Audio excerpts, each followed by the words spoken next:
The ballot of the great Varley. Hitherto and yonder a man lives on an isle at sea, and on his form I doth ponder the form of the great William Varley. His stride is a mile, his thigh thick as a trunk. They say speed is relative to when you're racing this hunk. He's tall as a beanstalk, though not quite so thin. If you ever play him in frisbee, there's no way you can win. His jaw is carved granite, his complexion mature, though in his eyes there's a mischief that's pure. But all that's to say nothing at all, because the Varley's true beauty lives in his skull. Few truly understand the beauty of a mind, the nuance, the intricacy. Oh, how many are blind. A perfect complexion, I really don't care. A shapely figure, that's just a snare.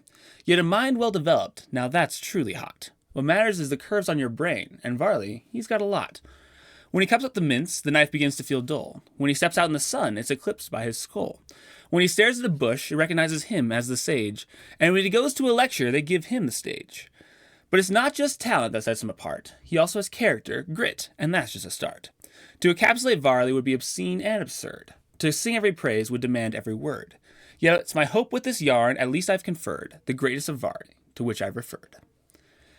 Is it odd that I felt significantly compelled to write that? Like I just had this very strong desire to talk about how great William is. It was like nigh compulsion. I think William is the only person that does that to me, now that I think about it. Of course, I bet he's mildly uncomfortable reading that I'm attracted to his brain, but what can I say? It's true. If you haven't yet, you need to meet William someday. Genuinely a fantastic man. And I do mean overall. Like, don't get me wrong, his intelligence is certainly a big selling feature, but honestly, he's super well-rounded, and his character just really makes me, wax enthusiastic. Beautiful man. I feel inspired and push to be better every time around him. Anyway, to move on to the content of the relevant days, after finishing my last email, Amber alerted me to the fact that I'm an idiot, manifested by the following manner. Recall how I could not recall the name of Molly's boyfriend, and thus ended up calling him Da Boy. Yes, well, gaze upon the very screenshot I included in my last email. It says, Matt is officially coming, so you two better behave. AKA, it says his name in the text. So yeah, his name's in fact Matt. Who would have thunk? We're going to pretend that didn't happen.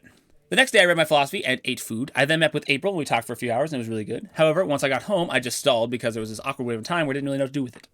From there I went to D&D and forgot my computer. So the time for D&D became a powwow where we decided what would be done. And by a slim margin, the vote was to get snacks and then watch an anime movie, which I really liked. Also, it is not the Spanish, this name is not the Spanish word for butter. It turns out it is rather the main character's name of the show. So, once again, who would have thunk? Makia, not Mantequilla. Makia. After the movie ended, we all chatted and everyone, save somewhat Benj, agreed to help me with basically agree with me that it was basically a masterpiece. See, the thing is, this anime is fantastic. Sure, there's a lot of garbage in anime, but this one is, good. I have never watched anything that moves me more than the top anime that I've seen. And it's not because I haven't watched my fair share of, action movies. It's just, they can't convey emotion the way anime can. And I understand that may sound counterintuitive, like the animated fake thing portrays emotion better than the actual filmed real thing. But honestly, it's true. Okay, sure, but when Black Panther punches someone, it's cool. But when One Punch Man punches someone, that's a whole different genre of experience. The same goes for emotional punching. The live action just can't emotionally punch like anime can. Anyway, the superiority of anime aside, watch Makia the Potters Flower Blooms because it's actually a 9 out of 10 show. It's just fantastically made. William also gave it a 9 when he watched it, so that makes you know it's true.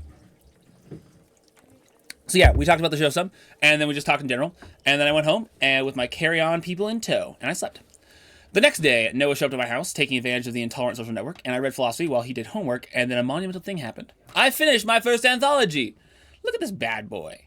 Boom. That's right, 675 words of top-tier scholarly metaphysics, 43 Google Doc pages of notes. Take that, philosophy! But see, it's a bit too early to gloat because I have another one to read. And not another anthology, mind you. That's always been the plan. No, I have another metaphysics anthology to read. Why, might you ask? Would one be stubborn enough to read 2 metaphysics anthologies? Well, let me tell you a brief tale. You see, the metaphysics anthology I finished is actually the first edition of the Blackwell metaphysics anthology that I was actually given by a coworker, Michael, 3 or so years ago. So, when I still worked at Illustrated Light. Of course, I saw it and I was like, we're just going to put you on the shelf because let's be honest, no one got time for anthologies. But then I got cancer. And lol, apparently now nobody is me because I got time for that.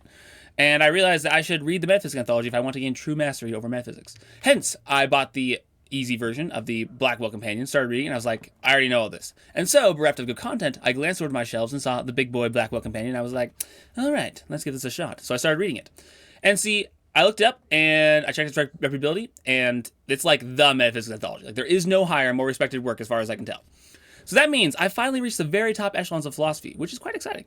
And of course, there was a second edition, because this was the first edition, it's been like 40 years or so. And I was like, all right, well, it's just the second edition. So I'll buy the second edition, read the first, and then wait, while I wait for the second edition to get here through Amazon. And then once it arrives, I'll read the few articles that they added and be done with that. And, that was a great plan. Except it turns out it's not just a few articles they replaced. It's literally over 2/3 of the book. The second edition is much less like a second edition and actually like a second book. And so now, here I am, having read the entire first edition of the Blackwell Companion Metaphysics, and I'm staring down the barrel of a very new and improved second edition, aka a second metaphysics anthology. But what's to be done? I'm committed now. I paid like $70 for the book, and I gotta know, gotta be up to date with philosophy these days, so what choice do I have? So may the suffering begin. Round 2. But hey, I did finish Anthology 1. Yay! After finishing the first anthology, Noah and I took a spice break to go celebrate. aka we drove down to the spice shop in Fort Collins and bought this truffle spice thing, which was big good. And then we handed that spice off to Grace, who was making these potato things that turned out pretty bad, honestly. Though to be fair, she was using vegan cheese, so that was definitely partially to blame. Then from there, I treated Noah to Chick-fil-A because I had a gift card, and he paid for the spice, which was not all that cheap. And then we took a brief walk on campus before coming back and doing more of our respective tasks. I then listened to Jake's Life Update recording, and then I sent out the last Life Update, and then I read Noah and Sam's Life Updates, which were actually pretty great. At some point, I might organize a Life Update week where all of you just do one Life Update for the week of your life and then send it to me, and I send it back to everyone. I mean, I would only do it once, though, because it'd be a too amount of reading, but nevertheless, I think it'd be fun at one time. So yeah, after all that, Noah left, and I took a nap. I then went on a night drive, did MBTI research, and then I slept. The next day was more philosophy, more MBTI research. Noah once again came over, and we co-studied for quite some time. After a few hours, Noah was going to King Soopers, and I had to wash my weighted blanket at the laundromat, so we decided that our ends were aligned, and thus we journeyed together. However, on the journey, we discussed something that I had been reading about, namely, non-existent unicorns. Now first, let me say a little bit about unicorns. They don't exist. Or at least that's what the leprechauns would like you to believe. No, actually, there's this debate in philosophy about if there's non-existent objects, typically called Malonian objects, or something like that. It's spelled weird. And it's a school of thought where you basically can have underdefined and entailment-defying objects. For example, you should have a car, but that's red, but it's not colored, for instance. So if you're confused, don't worry about it. Normal people should be. And non-normal people like me should also be equally concerned that we aren't confused, and Malonian objects actually make perfect sense. Anyway, the point is, we've got to say square circles don't exist somehow. And if there aren't square circles, how can you say they don't exist? Hence non-existent objects. Again, if you're confused, don't worry about it. It's all, fairly tangential to the actual point. The for realsies point is Noah was like, what on earth are you saying, my guy? And I was like, I got you. And so while we shopped and I got my blanket washed, me and him had a very good conversation about unicorns and exactly how it's possible for one to go about saying they don't exist. And while Noah was very distracted, he couldn't shop for anything the whole time he had the conversation, he nevertheless was very quick on the uptake. And in fact, after only 30 minutes or so, he independently came up with the rudimentary versions of Russell's state description solution, which is widely regarded as the reason we don't need Malonian objects after all. So yeah, basically I was quite impressed. And also Noah was a very good philosophical conversation partner, and I had a great time. We are both immeasurable nerds. As further evidence of my nerddom, I also I was so excited about Noah coming up with Russell's state descriptions and the conversation at hand that I totally forgot the blanket existed, and I left the dry cleaners. So yeah, the conversation was great, but then I got home, ate food, did anime, and went on a drive and listened to music. I was going to drift, but at this point most of the snow had melted, so I was having a hard time finding a still snowy parking lot. But then I did, so I was like, epic. And of course I picked up speed, got ready for the drift, and then I realized, oh shoot, this is not an empty parking lot. So yeah, it turns out the parking lot I had chosen hadn't been plowed for a reason. And the reason was there's a sidewalk elevated 3 or so inches off the ground, hidden in the snow in the middle of it. So here I am, barreling toward what is effectively a curb, and true drifting form, the fact I've slammed on my brakes is doing very little to slow me down. And all I can think is not again. But then, because I hadn't gone sideways and was still heading straight on, I actually hit the sidewalk, but my car just bounced over. I mean, it was a chunk of a bounce, don't get me wrong. But nevertheless, by some miracle, my car made it over and was all right. So yeah, Kirby's cousin tried to finish the job, but the Phoenix doesn't fall for the same trick twice. It only almost falls for the same trick twice. So of course, after almost losing my car to stupidity for a second time, I decided it might be best to call the drifting session there and head back home while I still could. So I did that. From there, I drove to Southgate because Joe and Sam were playing some Magic, and Joe wanted me to join them. So I was like, why not? And then, when I got to Southgate, it turns out Joe had summoned me there 30 minutes early, so I arrived in time for games. That was not intended. But nevertheless, I joined in, and honestly, it was mildly fun. However, the big thing I noticed is my stamina is so far down. Holy cow, I got fatigued so quickly. And it was just super stark, because ever since I started chemo, I haven't really, sprinted. But man, I could feel the degradation of my body. And honestly, that super sucks. To physically feel the weakness in your body is very disheartening. But yeah, anyway, I did that. It was moderately fun. Then Joe drove me to the Myers house, where me, Joe, Seth, really, not Sam, played a decent game of Magic where I was in the game. I think Sam was there, so to speak, for like the whole time. And so it was more fun. But still, Magic has definitely lost its spark for me. So by the end, it felt kind of sloggy. Still, it was still good. I don't regret my decision. And after we finished, Joe took me home and I slept. The next day before class, I drove over to the laundromat and grabbed my blanket that I forgot. I then went to classes which were remarkably easy and somewhat painfully so. In my global climate change class, the professor was like teaching us what Kelvin is. Kelvin! And like, I know I literally and intentionally selected the easiest classes possible for the semester, but nevertheless, I didn't foresee how much being easy would make it hard. It's an odd paradox. So yeah, suffered through those, and then I met with Johanna for a while, and we talked about MBTI stuff, which was good. After that, I got home, wrote in my docs some, and did something in between then in philosophy class, so I can't remember for the life of me what it was. And I taught philosophy class until I went to bed. Then came our favorite day, Friday, aka chemo day. This time around, I had Jake as my chemo buddy, and honestly, he was great. Well, actually that's false, Joe, figured out why my conversations with Jake in the past had been, like, exhausting. And it's because I've been trying to TE direct his NE and keep things on a linear path. And let me tell you, if you've seen Jake's NE, it is strong. So trying to rein in that bad boy, you better bet is exhausting. But since the reason for the exhaustion had been discovered this time, it was just, like, super chill, because I could just counteract for it. And I just let the conversation went where it went. Also, you know, he's pretty well suited to being a chemo buddy, because if you just ramble, then that's great, because you can just fill the space. Anyway, honestly, Jake was a fantastic chemo buddy. Very good conversations, both in quality and in topic, and I feel like I got to connect with him on a more mind-buddy level. I'm not really sure I've got to, do that before. In fact, we kept talking for like an hour or so after I came home, so the conversation was very good.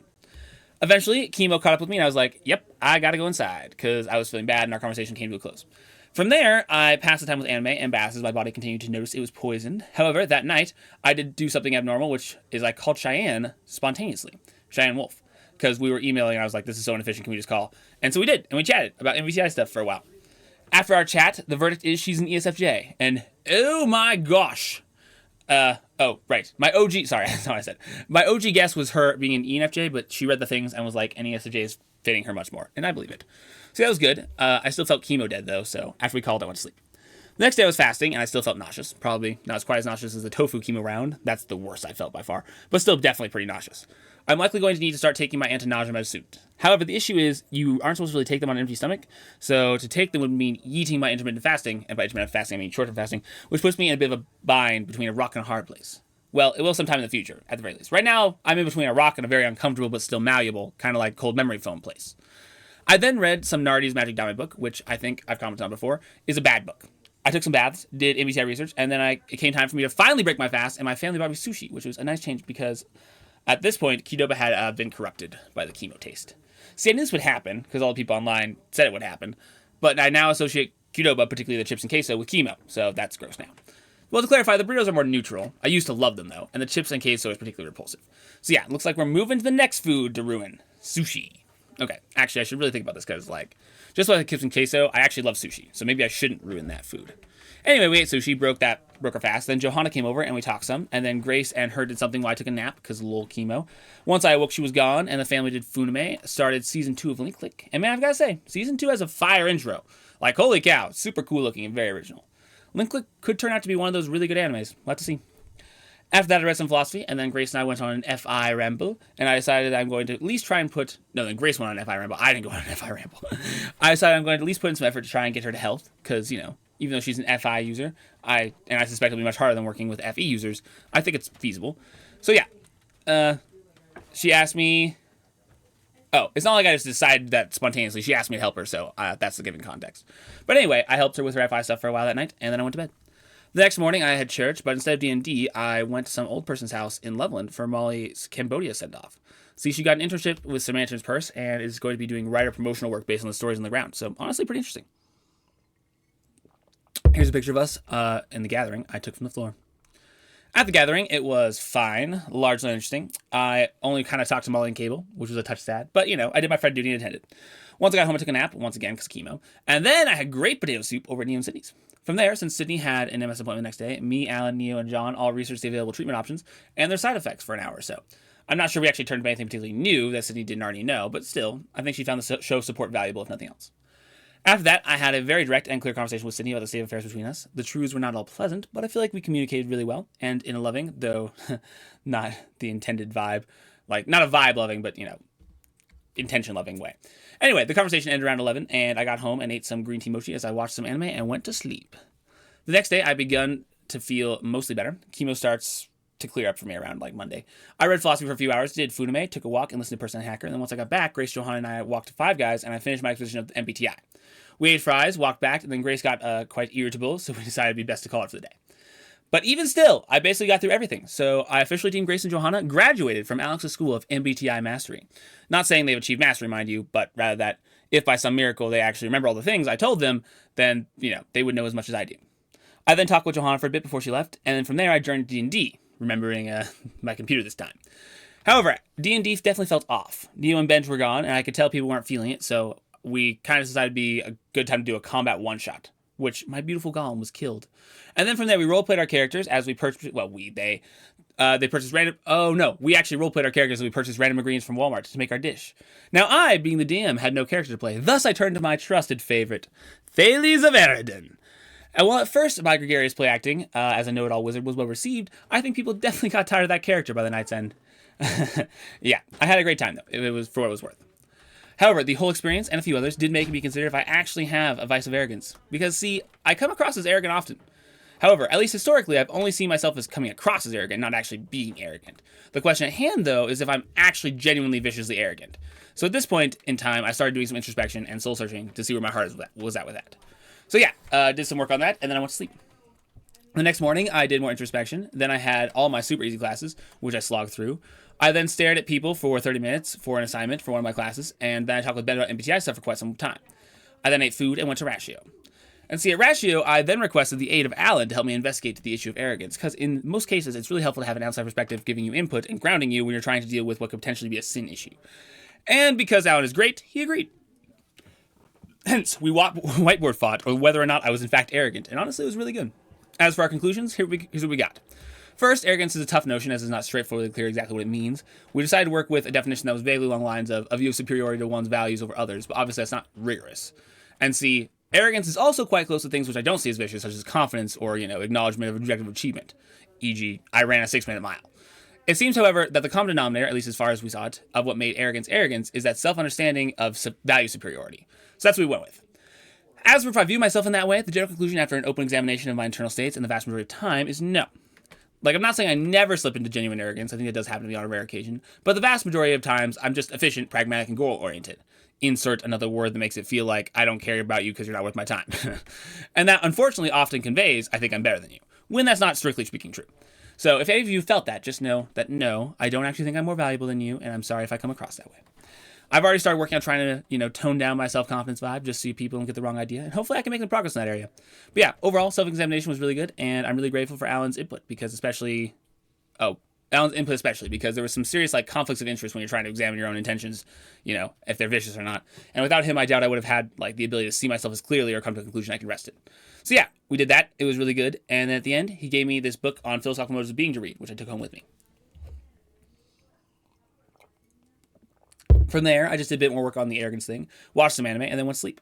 The next day, I started reading on this book that Alan gave me. I ate some food and then walked in supers to get some exercise. However, at this point in time, anemia is really kicking in because I got fatigued really quickly. I also got lightheaded and my vision got all, I don't know how to describe it, brighter.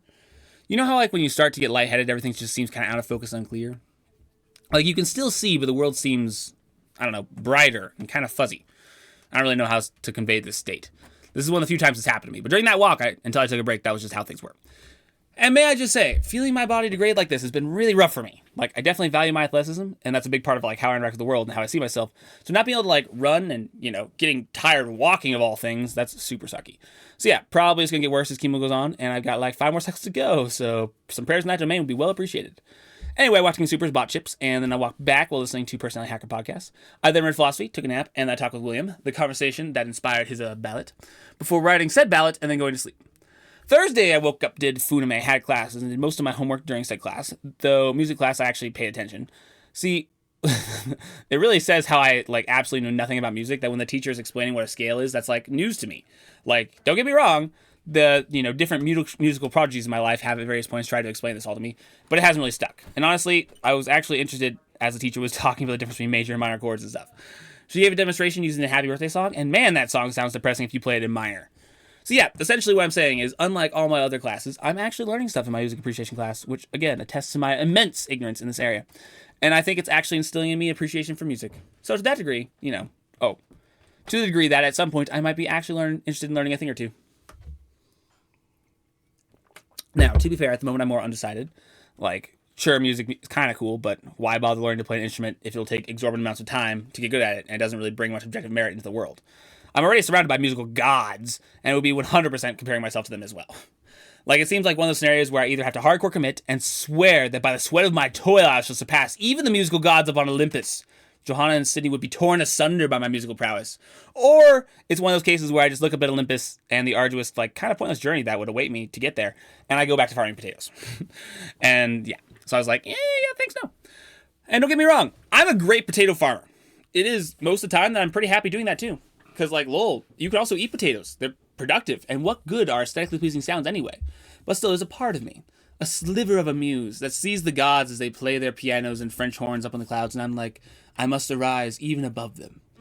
But then, of course, I'm reminded that these potatoes aren't going to farm themselves, and trying to beat prodigies at their game really isn't a good way to play. Also, probably, still deciding, but probably, I don't actually care enough to put in the work. As you can probably tell, it's developing a bit of tension within me. Also, potatoes is an analogy for philosophy, just in case you didn't, notice that, if that wasn't already clear. And tangential to the tangential god-conquering aside, music appreciation class was kind of interesting, and I'm mildly interested in music for realsies. Keywords being mildly and also mildly, so don't get, like, too excited here. All right. After that, I then farm potatoes. I might make this actually part of my jargon, because let's be honest, I could do philosophy, or I could farm potatoes. Although, as we've already experienced with Funime and Fanime respectively, jargon clearly has some strong downsides in the long run. Maybe it's not worth it. Yeah, I think if I think about it, it's probably not worth it, but that's kind of sad, because I feel like I'm missing my true calling. Oh well, I revoke my potential jargon change, but I do so begrudgingly. I then went with Liam to the CSU Weeb Club for their biannual anime opening quiz, and get this, we won! First place, baby! See, the Sukuna banner, now gracing my wall, that is symbolic of beating over 70 weebs at the anime opening quiz competition. Oh yeah! Like, I've been waiting for this day for so long, and I'll be honest, I mostly think it's thanks to Liam. Though I had some clutch moments, but actually, we finally did it, and got first place at one of the CSU anime opening competitions. We only placed first in one round out of 5. I mean, we got first out of first of them, so we got to pick the best of the prizes. But yeah. On the other ones, we didn't even make the podium, because if you mess up, like, literally one intro, there's, like, no recovering, because the weeb force is so strong with these people. But still, I was very impressed with us. Also, I'm not going to lie, the fact that we won is also a little bit concerning. Like, to beat out 35 teams of hardcore weebs definitely says something about me and Liam. Also, the fact that I either knew or had watched most of the anime from the furry friends section was also slightly disturbing. But on the plus side, I got the quiz question right for Kuma Kuma Kuma Bear. So, at least that made my regrettable life choices seem a little bit more meaningful. See, Kuma means bear in Japanese, so the anime is literally named Bear Bear Bear Bear. And it's about a girl in a bear costume with 2 pet bears. And basically, she just goes around being an adventurer. And I assure you, it's pretty unbearable. Just like that joke. At this point in time, But the point is, it's one of those, like, C-tier animes whose existence I thought I'd never remember. But then, here comes this question. I get it right! Because I had that show's intro in my anime playlist. And it just made me feel so vindicated, Like, Kuma Kuma Kuma Bear was worth it. Everything. All of it. It was all worth it. So yeah, existential validation for my pool life choices aside, it was fun, and I like winning, so that made it extra enjoyable. Here's a picture of all the weebs in CSU packed into one room. Do you see how many there are? And we beat all of them! That's right. Anyway, after I got home, I went for a walk, bought tea and chips from Walmart, because they were out of chamomile tea, and without my chocolate and chamomile tea, life is sad. And then, with tea in hand, I did philosophy for 2 hours before watching a bit of anime and going to sleep. As for yesterday, I woke up, did quiet time, hung out with Dad for our usual 5 days and tennis combo. I had some really good hits in table tennis. Then once I got home, I tried to call UC Health, then my insurance company, then the radiology center, then this random medical line trying to give me a free "help, I've fallen and I can't get up" button, and then something plumbing. I called the wrong number. And then UC Health again. And then radiology the billing department, and only for them to be closed. So yeah, it was at least an hour of me calling people and then directing me to call other people, only to achieve absolutely nothing in the end. So that was frustrating. I then took an emotional expression drive, aka FI work, also not related to the whole career calling experience, through Risk Canyon, and it was actually super pretty. The snow was just starting to fall too, so that was making nice. Once I got back, I talked over Google Chats with Sydney, who also apparently is going to get engaged soon. Oh my gosh! Romance is a disease, and apparently now is the prime time of contagion for my age group. Did I mention William has a girlfriend now too? William! My ENTJ buddy, my mega brain friend, my one bastion of anti-romantic refuge. Even he has fallen prey to the feminine charm. Guys, I'm not going to lie, my odds aren't looking great here. Like, if the disease has infected even William, then, like, why do I think I'm going to survive unscathed? I'm not saying I'm not determined to try, don't get me wrong, but I'm just saying my confidence is a wee bit shattered. Like, Sydney failing? Okay, sure. Amelia? Yeah, I saw that coming. Molly? Granted, caught off guard, and a little bit disturbing. But William? The great Varley? That rattles me to my core. Also, his story is fantastic. Like, oh my gosh. I see so much myself in his romance tale, it's not even funny. Okay, but it's actually super funny. I don't know if I'm really at liberty to tell it, though. Heck, at this point, I don't even know all of it. But if I ever do fall for a girl, I better fall William style, because from what I heard, that was just beautifully fantastic. Also, when we talked, he made a deliberate point to say he's still committed to being my S-tier friend, and that our joint mission of conquering philosophy hasn't been eclipsed by the seduction of the femininity. I actually love this man so much. Alright, I praised William enough for this email. I actually probably need to stop. The point is, Sydney too has fallen in love, and so, as we're talking, I was like, I actually have to meet you in person before the wedding. And so we devised a very rough and potential plan that I might drive out to Maryland this summer to meet her for the first time. And I mean, honestly, very loose as far as plans go, but it's on the radar as far as a possibility. So that was good, and honestly, just a good chat. Nice to catch up. After that, I did Fanime, watched some Attack on Titan, because ironically, the whole section about politics and not finding Titans has me so much more intrigued than anything else thus far. I then went on a spontaneous drive with Grace to go eat donuts from the only donut shop that was open, and we drove all the way to Greeley for it to be closed. They explicitly said they were open 24 hours. So we just got donut holes from Walmart and then drove back. Still was a decent drive, and we had some good conversations. From there, I basically just went back to bed. Friday, as for today, I woke up, went to Emily's Hoffman's birthday party. I'll be honest, I mostly just did that because I wanted a social outlet, and I was bribed with the Myers family attendance, aka zero baby cares were in my desires. From there, the spontaneous plan developed for me to teach Lily, Karina, Sam, and Naomi Jungian stuff. Naomi Myers, by the way. I was originally planning to teach Sam, but oh well. So we went over to Naomi's house for the first time, I might add, that I went over there, and I conducted a 2.5 hour long MBTI session, which I think was received fairly well. Also, I actually recorded it this time, so hopefully, you could listen to it. Although it doesn't go into all the depth, it does give a pretty good base understanding of everyone who's interested. So if you're interested, let me know. Then once I got home, I read some philosophy, watched some anime, took a nap, did Funime with the fam, and I've been working on this until now. And that, to all whom it concerns, is the end of this Life of Day email.